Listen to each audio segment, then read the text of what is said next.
இந்த மாநாடு நீங்கள் எப்படி பார்க்குறீங்க? 2வது மாநாடு நடத்துகிறாங்க ஜெகன் தமிழகத்தில். இல்லை, அது அவங்க கட்சி அவங்க முடிவு. மாநாடு நடத்தணும்னு நினைக்கிறாங்க, நடத்துகிறாங்க. அதுக்கப்புறம் தான் அவங்க என்ன செய்கிறாரு என்ன சொல்கிறாரு தம்பின்னு பார்த்து தான் நம்ம கருத்து சொல்ல முடியும்.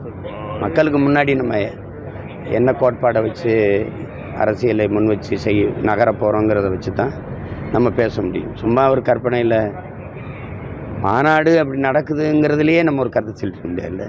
இப்போது விஜய் கட்சி தொடங்கணும்னா முதல்ல அவரை வரவேற்ற நபர் யாருன்னு பார்த்தீங்கன்னா நான் கட்சி வருகிறார் சீமான் தான். ஆனால் தற்போது அவரை மிகவும் எதிர்க்கக்கூடிய ஒரு நபராக சீமான் அவர்கள் இருக்கார். இதுக்குண்டான முன்வைக்கிற தத்துவங்கள் வச்சு தானே. நீங்கள் தம்பியாக இருக்கிறீங்களா, எதிரியாக இருக்கிறீங்களா, அம்மாவாக இருக்கிறீங்களா, அப்பாவாக இருக்கிறீங்களா, எதிரியாக இருக்கீங்களான்னு நீங்கள் உங்கள் செயல்பாடுகளை வச்சு தானே.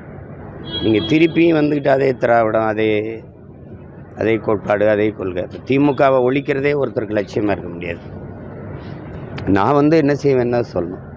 இப்போ நான் சொல்கிறேன்ல, இந்த கட்சி ஆட்சியிலிருந்து நான் மாற்ற வர்றேன். நான் அடிப்படை அமைப்பு அரசியல் மாற்றத்துக்கு நான் நிற்கிறேன். நான் அந்த அடிப்படையே மாற்றணும்னு நினைக்கிறேன். அப்படின்னு நம்ம சொல்கிறோம்ல, அது இருக்கணும். அதை விட்டுட்டு நீங்கள் மறுபடியும் இப்போ எதுக்கு மறுபடியும் அண்ணா எம்ஜிஆர்லாம் இதுக்கு வராங்க? இப்போ நீங்கள் முதல்ல வச்சுருக்கணும். அப்புறம் இல்லை 67 அவர் வந்தார், 77 அவர் வந்தார், அது மாதிரி நாங்கள் வருவோம்னா அது மாதிரி நாங்கள் வருவோம் தான் சொல்லணும். மறுபடியும் அண்ணா எம்ஜிஆர் படம்லாம் வரும்போது ஒருத்தர் ஒரு கட்சின்னு தோற்றுனார், ஒருத்தர் இன்னொரு கட்சின்னு தோற்றுனார். அண்ணா அவர்கள்னால் அவர் தோற்றுவித்த கட்சியை தான் நீங்கள் ஒழிக்கணும்னு சொல்கிறீங்க. புரியுதுன்னு நினைக்கிறேன்.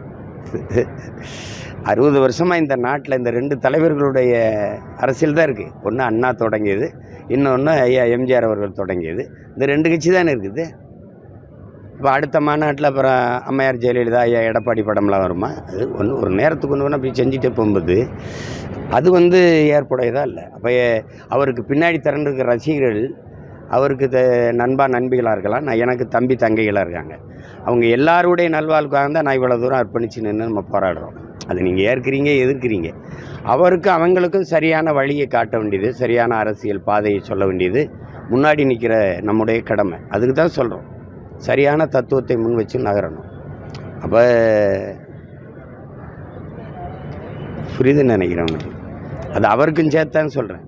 ஒரு நிலைப்பாடை எடுத்துக்கிட்டால் அந்த நிலைப்பாட்டில் உறுதியாக நின்று செய்யணும். திருப்பி இதே அரசியல் சாரத்தை எடுத்துக்கிட்டு வர்றதுக்கு இங்கே ஒரு அரசியல் தேவைப்படல. அதுதான் அவங்க இருக்காங்கல்ல.